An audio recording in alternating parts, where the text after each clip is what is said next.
जय हिंद किसान साथियों, कैसे हैं आप सब। आई होप आप सब अच्छे होंगे। आज हम एग्रोनॉमी की यूनिट सेकंड को डिस्कस करेंगे, जो है हमारा ड्राई लैंड एग्रीकल्चर। इसके पहले क्लास में हमने जो है unit one agronomy and it's important concept को डिस्कस किया था। एग्रोनॉमी के जो इम्पॉर्टेंट कॉन्सेप्ट थे, एग्रोनॉमी क्या है, उन सब को हमने क्लास फर्स्ट में डिस्कस किया था, यानी यूनिट वन में।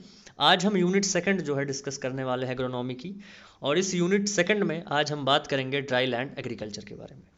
ड्राई लैंड एग्रीकल्चर बेसिकली है क्या? ड्राई लैंड का मतलब होता है शुष्क भूमि, और एग्रीकल्चर का मतलब कृषि है।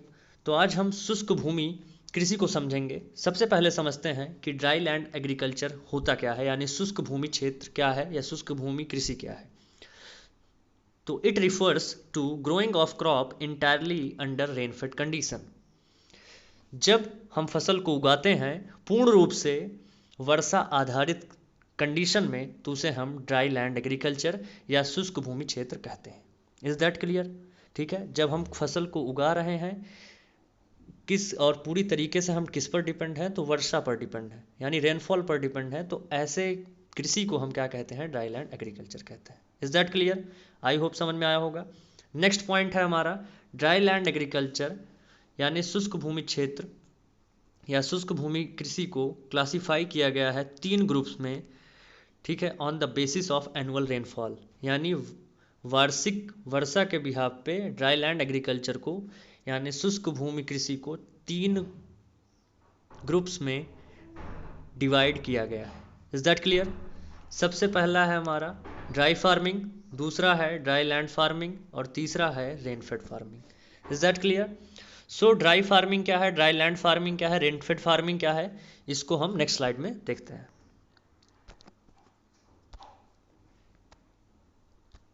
इस स्लाइड में बेसिकली हम समझेंगे कि dry farming, dry land farming और रेनफेड फार्मिंग तीनों में डिफरेंसेस क्या है, क्योंकि टेबल के फॉर्म में अगर चीज़ों को समझा जाए तो थोड़ा चीज़ें आसान हो जाती हैं समझना। ठीक है, तो basically dry farming, dry land farming और रेनफेड फार्मिंग को वार्षिक वर्षा के बिहाफ पे तीन ग्रुप में डिवाइड किया गया है।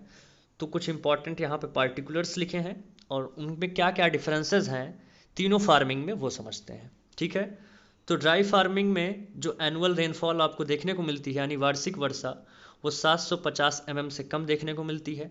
ड्राई लैंड फार्मिंग में 750 से 1150 जो है देखने को मिलती है, और रेनफेड फार्मिंग में 1150 से ज़्यादा वार्षिक वर्षा जो है वो देखने को मिलती है। Is that clear?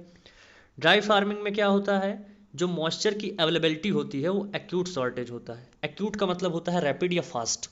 ठीक है, मतलब बहुत जल्दी जो है मॉइस्चर जो है वो गायब हो जाता है, यानी नमी जो है वो तुरंत गायब हो जाती है।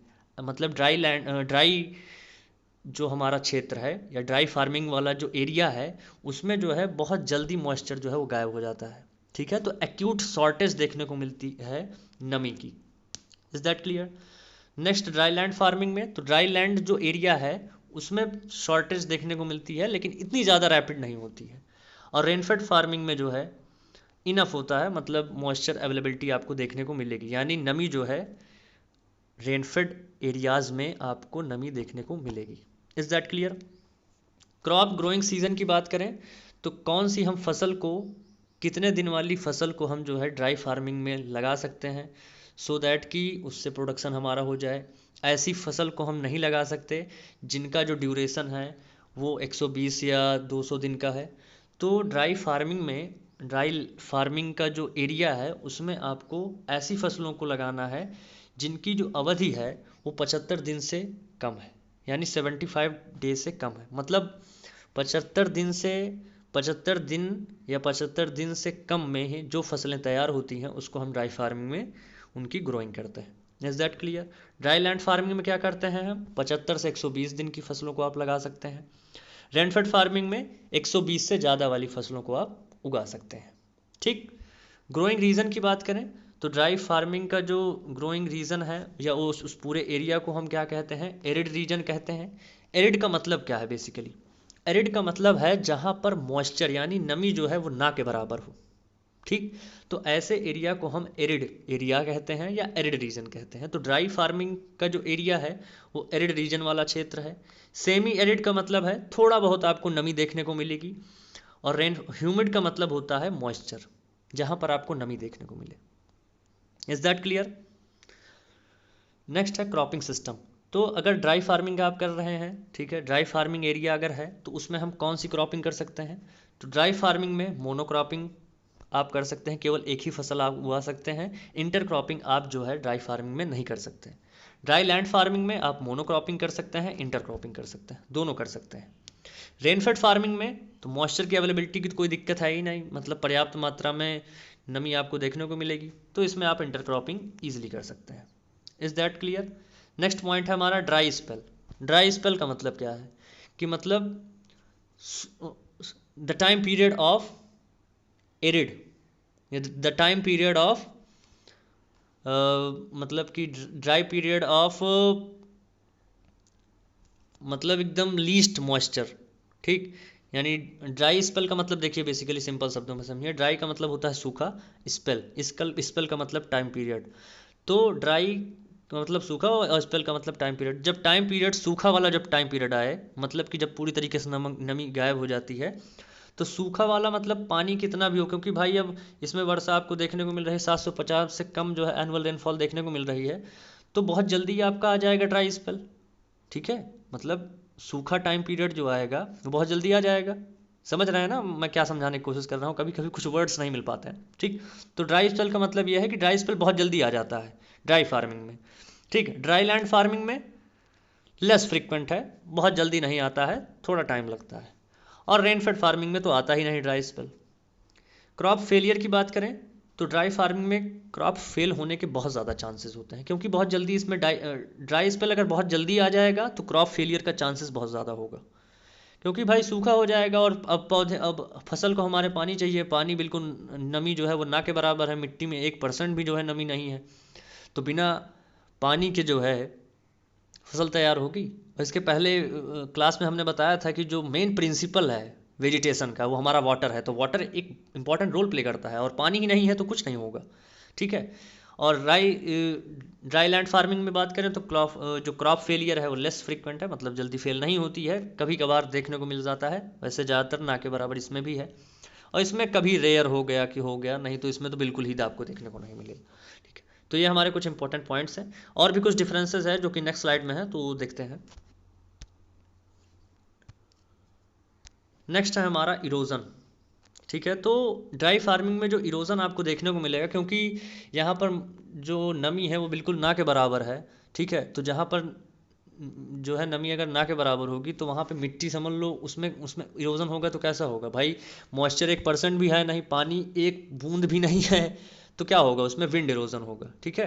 यानी हवा वाला जो कटाव होगा, हवा के द्वारा मिट्टी का कटाव आपको देखने को मिलेगा, ठीक है। मिट्टी जो है वो धूल के फॉर्म में उड़ेगी, ठीक। तो विंड इरोजन जो है वो ड्राई फार्मिंग में देखने को मिलेगा। ड्राई लैंड फार्मिंग में विंड और वाटर इरोजन आपको देखने को मिलेगा। रेनफेड फार्मिंग में वाटर इरोजन देखने को मिलेगा। ड्राई लैंड फार्मिंग में आपको दोनों देखने को मिल सकता है, लेकिन रेनफेड फार्मिंग में केवल वाटर इरोजन ही आपको देखने को मिलेगा। मॉइस्चर रिक्वायर्ड, अब किसको किसको मॉइस्चर चाहिए? तो भाई ड्राई फार्मिंग में तो मॉइस्चर चाहिए, क्योंकि उसमें मॉइस्चर बिल्कुल आपको देखने को नहीं मिलता, ठीक है। तो मॉइस्चर कंजर्वेशन प्रैक्टिसेस जो है ड्राई फार्मिंग में तो बहुत ज़्यादा ज़रूरी है। ड्राई लैंड फार्मिंग में कंजर्वेशन प्रैक्टिस एंड ड्रेनेज दोनों की आवश्यकता है, क्योंकि नमी भी कहीं नहीं देखने को मिलती है, और इसमें प्रॉपर ड्रेनेज, मतलब इसमें प्रॉपर ड्रेनेज चाहिए, क्योंकि इसमें जो है पानी है ठीक ठाक मात्रा में, तो इसमें ड्रेनेज की भी फैसिलिटी, और मान लो पानी बहुत ज़्यादा इकट्ठा है तो ऐसा रहे कि कम से कम पानी जो है आसानी से निकल सके या हर जगह पहुंच सके, ठीक। तो प्रॉपर ड्रेनेज जो है वो ड्रेन फेड फार्मिंग में देखने को मिलता है। Is that clear? नेक्स्ट हम चलते हैं अगली स्लाइड पर। नेक्स्ट हम बात करने वाले थे, मैंने आपको बताया भी था कि यूनेस्को के अकॉर्डिंग जो है ड्राई लैंड एग्रीकल्चर को दो कैटेगरी में डिवाइड किया गया है, ठीक है। एक ड्राई लैंड फार्मिंग और एक रेनफेड फार्मिंग, ठीक है। इसके पहले हमने 3 कैटेगरी में डिवाइड किया गया था, 3 ग्रुप्स में, लेकिन यूनेस्को के अकॉर्डिंग जो है, अब सबसे पहले यूनेस्को का फुल फॉर्म समझिए, और वेट अ मिनट, थोड़ा सा इसमें बैक करना पड़ेगा इसलिए कि स्लाइड हम आगे चले गए।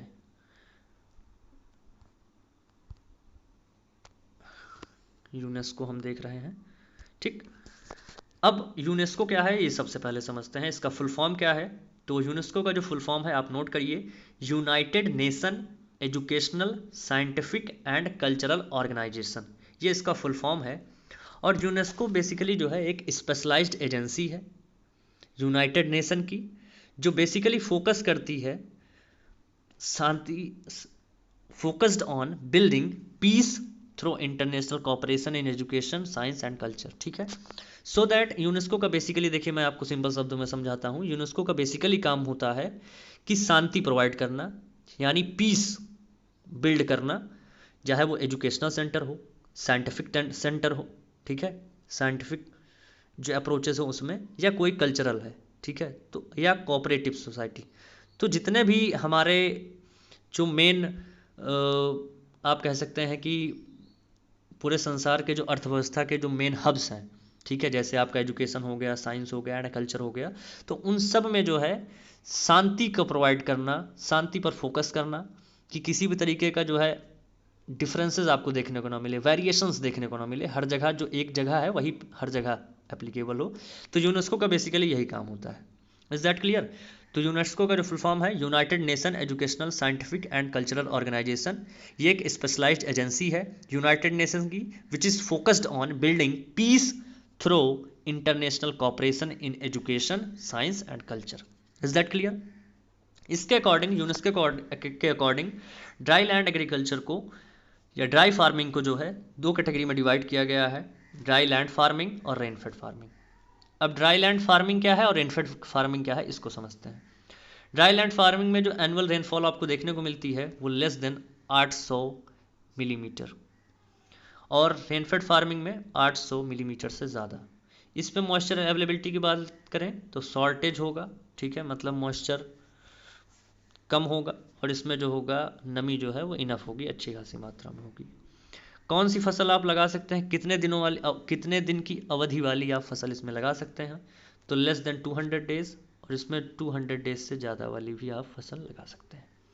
रीजन की बात करें तो इसमें हमारा आ जाएगा एरिड, सब एरिड और ह्यूमिड भी देखने को मिल सकता है, और रेनफेड फार्मिंग में ह्यूमिड और सब ह्यूमिड ही केवल देखने को मिलेगा। क्रॉपिंग सिस्टम की बात करें तो सिंगल और मिक्स्ड क्रॉपिंग देखने को मिल सकती है, और इसमें डबल या मेनली जो है इंटर क्रॉपिंग आपको देखने को मिलेगी। ठीक है, ड्राई लैंड फार्मिंग में विंड और वाटर इरोजन देखने को मिलेगा, जो पहले भी स्लाइड में मैंने बात की थी, और रेनफेड फार्मिंग में केवल वाटर इरोजन देखने को मिलेगा। Is that clear? I hope आपको ये पूरी स्लाइड समझ में आई होगी। नेक्स्ट हम स्लाइड पर चलते हैं। अब समझते हैं ड्राई लैंड फार्मिंग का कॉन्सेप्ट क्या है। ठीक है, तो ये एक इक्वेशन है, ये इक्वेशन सबसे पहले समझते हैं क्या है। ईटी का मतलब होता है evapotranspiration is equal to precipitation minus seepage plus run off. अब इसमें से इवापोट्रांसपिरेशन क्या है इसको सबसे पहले समझिए। तो इवापोट्रांसपिरेशन क्या है? Process by which water is transferred to the atmosphere, ऐसी प्रक्रिया जिससे जो हमारा पानी है वो वातावरण में चला जाता है थ्रो इवापोरेशन। यहाँ पर एटमॉस्फेयर नहीं होगा, ठीक, इवापोरेशन होगा। ठीक, यहाँ पर आप ये सही कर लीजिएगा, ये एटमॉस्फेयर नहीं है, ये गलती से हो गया, यहाँ पर आपका होगा इवापोरेशन। ठीक है, तो जब वाटर जो है वो एटमॉस्फेयर में यानी वातावरण में या वायुमंडल में जो है वो इवापोरेशन के थ्रू जाए, और and transpiration from the plant, और पौधे से क्या हो? ट्रांसपीरेशन। अब ट्रांसपीरेशन का मतलब हिंदी में होता है वाष्पोत्सर्जन। ठीक है, जब पानी का लॉस होता है पौधे के भाग से, ठीक है, the loss of water from aerial part of the plant is known as transpiration. Is that clear? ठीक है, जब पानी का लॉस होता है, ठीक है, जब पानी का लॉस होता है पौधे के पत्तियों से, पौधे के ऊपरी भाग से, तो उसे हम वाष्पोत्सर्जन कहते हैं, जिसको हम ट्रांसपीरेशन। ठीक, तो जब ट्रांसपीरेशन और इवापोरेशन दोनों प्रोसेस साइमल्टेनियसली मतलब एक साथ होते हैं तो उसे हम इवापोट्रांसपीरेशन कहते हैं। Is that clear? तो ये हमारा इवापोट्रांसपीरेशन है। प्रेसिपिटेशन क्या है? तो प्रेसिपिटेशन है water falling on the earth. ठीक है, मतलब पानी जब धरती पर गिरता है, जैसे वो रेन के फॉर्म में हो सकता है, स्नो के फॉर्म में हो सकता है, स्लीट और हेल के फॉर्म में, ठीक है, मतलब फॉग के फॉर्म में होगा, कभी कभी आप देखते हो ओले के फॉर्म में। तो अगर इस फॉर्म में भी अगर हो रहा है, वाटर की फॉलिंग हो रही है, तो इसे हम प्रेसिपिटेशन कहते हैं। ठीक, नेक्स्ट हमारा सीपेज। अब सीपेज क्या है? स्लो और हॉरिजेंटल मूवमेंट ऑफ वाटर, ठीक। जब पानी का हॉरिजेंटली मूवमेंट होता है, ठीक, तो स्लो और horizontal movement of water through a material या सरफेस, ठीक। हॉरिजेंटल का मतलब क्या है कि जैसे ये मान लीजिए अर्थ है, ठीक, या सॉइल है, मिट्टी मिट्टी का सरफेस है, इसके ऊपर आपने एक मग पानी गिरा दिया, फिर आप देखेंगे कि थोड़े टाइम बाद पानी वो जो है सूख जाएगा, तो क्या होगा, सीपेज हुआ है ना, अंदर चला गया पानी। और कैसे मूवमेंट हो रहा है, हॉरिजेंटल मूवमेंट हो रहा है, तो इसे हम सीपेज कहते हैं। अब रन ऑफ क्या है, तो water that flow over the land surface due to rainfall और इरिगेशन। अब इसको थोड़ा समझ लीजिए, थोड़ा सा फिगर के माध्यम से। सपोज करिए ये भैया आपका खेत है, ठीक, चारों तरफ आपने मेड़ है, ठीक। अब इसमें आप पानी भर रहे हैं, ठीक। सपोज करिए आपने जो है पानी भर दिया है, तो पानी पूरी तरीके से भर गया। अब मान लीजिए एक समय आएगा कि यहाँ तक पूरा भर जाएगा, फिर एक ऐसा भी समय आएगा कि जब पानी जो है बाहर जाने लगेगा, इन चारों मेड़ों से पानी बाहर चलने निकलने लगेगा। तो अब क्या हो रहा है, तो ये रन ऑफ है, इसी को हम रन ऑफ कहते हैं। तो water that flow over the land, मतलब धरती के ऊपर से जब बहने लगे, ठीक है, तो इसे हम रन ऑफ कहते हैं। क्या कहते हैं, रन ऑफ कहते हैं। तो ये आपको पता होना चाहिए। According to meteorological department, meteorological department के अकॉर्डिंग जो है, तीन तरीके का ड्रॉट, सूखा जो है देखने को मिलता है। सीवियर ड्रॉट, पार्शियल ड्रॉट और फ्लड। फ्लड का मतलब बाढ़ है, ठीक है। तो सीवियर का मतलब बहुत ज़्यादा जो है सूखा। तो सीवियर ड्रॉट जो होता है 50 साल में कहीं एक बार चांस होता है होने का, और 5 साल में एक बार चांस होता है पार्शियल ड्रॉट, ठीक। और फ्लड आपको, बाढ़ तो हर साल आपको देखने को मिल सकती है, और वो भी देखने को मिलती है अभी अभी जो है बिहार के कुछ क्षेत्रों में। और अभी जो है स्क्वाट्स जम्मू जो है, ठीक है, स्क्वाट जो कि एक एग्रीकल्चर यूनिवर्सिटी है और जम्मू में है, अभी अभी वहाँ पर पूरे कैंपस के अंदर पानी भर गया था, ठीक है। तो इतना ज़्यादा फ्लड हो गया था, ठीक। तो ये होता रहता है। आई होप आपको ये स्लाइड भी समझ में आई होगी। नेक्स्ट स्लाइड पर हम चलते हैं। प्रेजेंट स्टेटस क्या है इंडिया का, तो इसको थोड़ा समझते हैं। सबसे पहले नेट सोन एरिया का मतलब क्या है। नेट सोन एरिया का मतलब हिंदी में, अगर आप प्योरली हिंदी में अगर आप सुनेंगे, तो इसका मतलब होता है शुद्ध बोया गया क्षेत्र, ठीक है। मतलब ऐसा क्षेत्र जिसमें बुआई हुई है। तो भारत का जो नेट सोन एरिया है वो आपको याद कर लीजिए, ये डेटा आपको याद करना ही है बेसिकली। तो 143.8 मिलियन हेक्टेयर जो है वो शुद्ध बोया गया क्षेत्र है, ठीक। जिसमें से हमारा इरिगेटेड एरिया यानी सिंचित क्षेत्र जो है वो 33% है, और ड्राई लैंड या रेनफेड एरिया जो है हमारा वो 67% है, यानी 67% है, ठीक। नेट क्रॉप्ड एरिया कितना है, शुद्ध फसली क्षेत्र, मतलब ऐसा क्षेत्र जिसमें फसल हम उगाते हैं, ठीक, वो कितना है, तो वो है हमारा 190.8 million hectare. Is that clear. तो ये सारे डेटा बेसिकली आपको याद ही करने हैं, और ये इंपॉर्टेंट डेटा है, एग्जाम में पूछता है ये। ड्राई लैंड एग्रीकल्चर अकुपाई, तो जो हमारा शुष्क भूमि कृषि है वो लगभग 68% भारत के जो है कल्टीवेटेड एरिया का 68% जो एरिया है वो ड्राई लैंड एग्रीकल्चर है, कवर अप करता है या अकुपाई करता है। तो ये आपको पता होना चाहिए, क्योंकि ड्राई लैंड एग्रीकल्चर आप पढ़ रहे हैं इस यूनिट में, तो आपको ये डेटा तो पता ही होना चाहिए। Is that clear. नेक्स्ट है हमारा dry land contribute about 42% of the total food grain production, ठीक है। जिसमें से 42% जो हमारे शुष्क भूमि क्षेत्र है उसका 42% जो है, 42% एरिया में हम फूड ग्रेन प्रोडक्शन करते हैं, ठीक। तो ये भी आपको पता होना चाहिए। अब ड्राई लैंड जो एरिया है, या dry land agriculture, dry land कृषि जो क्षेत्र है, जो ड्राई लैंड हमारा क्षेत्र है, ठीक, उसमें हम क्या क्या कर सकते हैं, तो उसमें हम क्रॉप प्रोडक्शन तो कर ही सकते हैं, साथ में एनिमल हस्बेंड्री, यानी आप उसमें जानवरों को पाल सकते हैं, पालन पोषण कर सकते हैं। एग्रो फॉरेस्ट्री भी कर सकते हैं। एग्रो फॉरेस्ट्री का मतलब होता है बेसिकली, एग्रो फॉरेस्ट्री का मतलब होता है कि कृषि भी करें और साथ ही साथ पेड़ भी तैयार करें, ठीक। तो उसे हम एग्रो फॉरेस्ट्री कहते हैं। Is that clear. I hope आपको ये स्लाइड भी समझ में आई होगी। नेक्स्ट स्लाइड पर हम चलते हैं, और नेक्स्ट स्लाइड में बेसिकली हम बात करेंगे क्लासिफिकेशन ऑफ, फिर बैक आ गए, बेसिकली इस स्लाइड में हम बात करेंगे क्लासिफिकेशन ऑफ रेनफॉल जोन्स, ठीक है। तो भारत को जो है वो वर्षा के आधार पर जो है 1 2 3 4 5 जोन्स में डिवाइड किया गया है, ठीक है। तो ये आपको पता होना चाहिए, कुछ डेटा है जो आप अगर लर्न कर लेंगे तो आपके लिए बहुत ज़्यादा बेनिफिट होगा, ठीक। तो बेसिकली रेनफॉल यानी वर्षा के बिहाफ पे ये जो है डिवाइड किया गया है एरिया, ठीक है। तो ऐसा जोन या ऐसा एरिया जहाँ पर रेनफॉल 50 mm से कम देखने को मिलती है, ठीक, मतलब वेरी लो एरिया है वो, वहाँ पर रेनफॉल ना के बराबर है, तो ऐसे जोन को हम एरिड जोन के अंडर में रखते हैं। और इसमें जो नेट सोन एरिया का जो परसेंटेज है वो 16% है।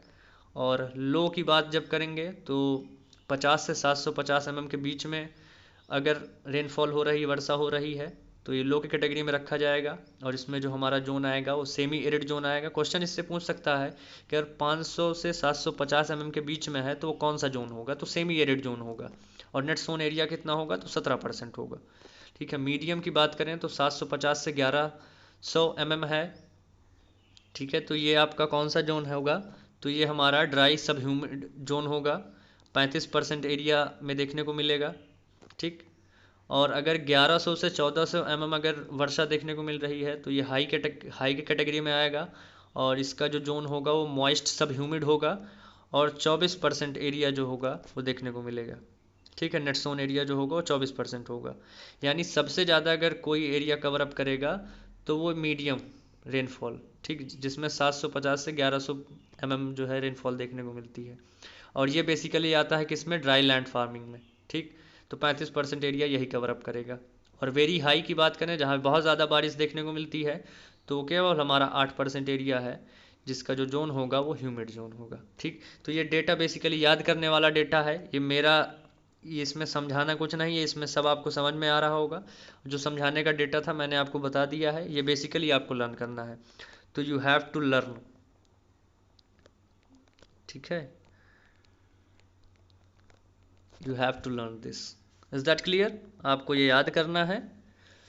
और आज का सेशन यहीं तक रखते हैं। नेक्स्ट सेशन में हम बात करेंगे हिस्ट्री क्या रही है ड्राई लैंड एग्रीकल्चर की, ठीक। तो शुष्क भूमि क्षेत्र का जो इतिहास है उसको हम इम्पोर्टेंट जो उसकी टर्मोलॉजीज़ हैं, बहुत ज़्यादा एग्जाम में वो भी पूछा जाता है, तो उसको समझेंगे। आज का सेशन यहीं तक रखते हैं। अगर आपको किसी भी प्रकार का कोई डाउट हुआ है, ठीक है, देखिए पढ़ाते टाइम हो सकता है कि कुछ जो है चीज़ें नहीं समझ में आती हैं, तो आप सारा पूरा वीडियो देखिए इसको। और अगर आपको कहीं भी किसी तरीके का डाउट आपको अगर समझ आता है तो आप तुरंत कमेंट करें। मेरी ये कोशिश रहती है कि हम आपको उसका डाउट का तुरंत आंसर आपको प्रोवाइड करेंगे, ठीक है। इसके पहले जो है मैंने अभी CUT PG एग्ज़ाम पैटर्न का वीडियो डाला था। बेसिकली उसमें एक लड़के ने पूछा कि क्या पैकेज रह सकता है ABM का, यानी MBA इन एग्रीकल्चर BHU में, तो उसका मैंने रिप्लाई तुरंत दिया है, ठीक है। तो आपको भी अगर किसी भी तरीके का कोई डाउट होता है तो आप कमेंट करें, हमारे टेलीग्राम चैनल से जुड़ें। और आप हमें, मैं कॉन्टैक्ट नंबर अपना व्हाट्सअप नंबर मैंने डाल दिया है, आप वहाँ पर भी मुझे मैसेज करके डाउट क्लियर कर सकते हैं। Is that clear? Okay, thank you and have a nice day.